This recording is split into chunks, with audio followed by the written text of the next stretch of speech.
La parole est à notre collègue Franck Menonville pour le groupe Les Indépendants. Vous avez la parole.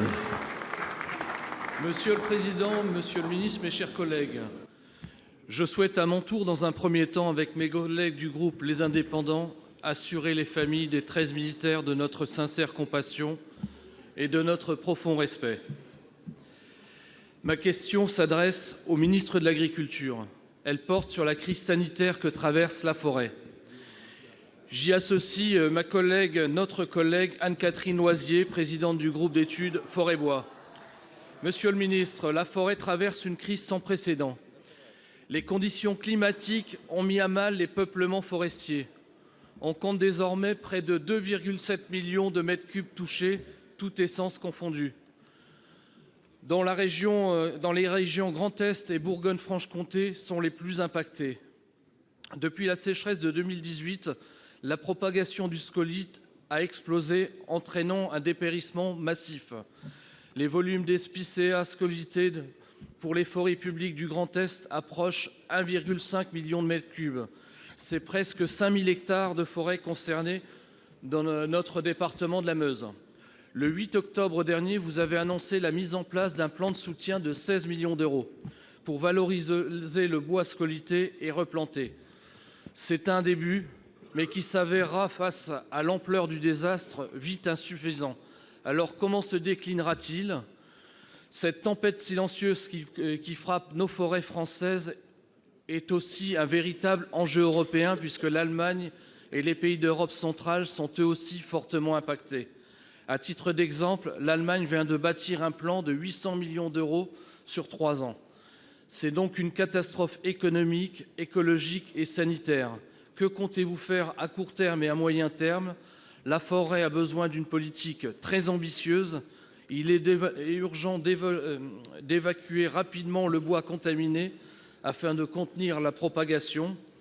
Il est également nécessaire de réinvestir massivement dans nos forêts. Il en va de l'héritage que nous laisserons aux générations futures. Pour vous répondre, la parole est au ministre de l'Agriculture et de l'Alimentation. Monsieur Guillaume. Monsieur le Président, Mesdames et Messieurs les sénateurs et sénatrices, Monsieur le sénateur Franck Menonville, vous avez eu raison de poser cette question, d'associer Anne-Catherine Loisier et de fait l'ensemble des sénateurs. Parce que la situation que traverse la forêt française est aujourd'hui dramatique. Elle est dramatique à 2 niveaux. Elle est dramatique au niveau conjoncturel, avec cette maladie des scolites, des dizaines de milliers d'hectares de bois scolités, qui est un vrai problème pour la forêt actuelle. Et puis elle est dramatique pour l'avenir, sur la durée, avec le dérèglement climatique, avec le réchauffement climatique et avec le fait que la forêt telle qu'elle est plantée aujourd'hui avec ses essences ne répond pas assez à l'enjeu du captage du carbone. Sur le premier point conjoncturel, vous l'avez dit, monsieur le sénateur, il est urgent de bouger, il est urgent d'avancer.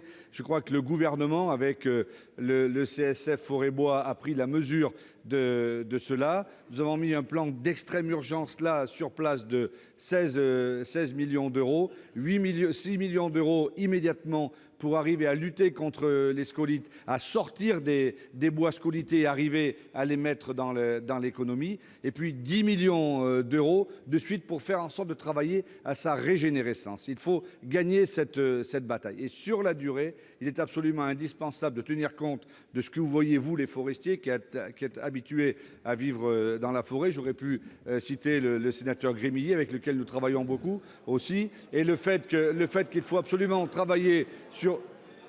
Qu'est-ce qu'il y a ? Il faut absolument travailler sur d'autres essences avec une replantation de la forêt. Il faut arriver à avoir un plan d'ensemble. Fin mars, j'ai demandé à ce que l'ensemble de la filière bois d'amont en aval, d'ici fin mars, travaille sur la mise en place d'un plan structurel qui nous permettra d'arriver à régler cette situation qui est dramatique. Je crois que les parlementaires comme le gouvernement ont pris la mesure et nous allons réussir. Je vous remercie. Merci.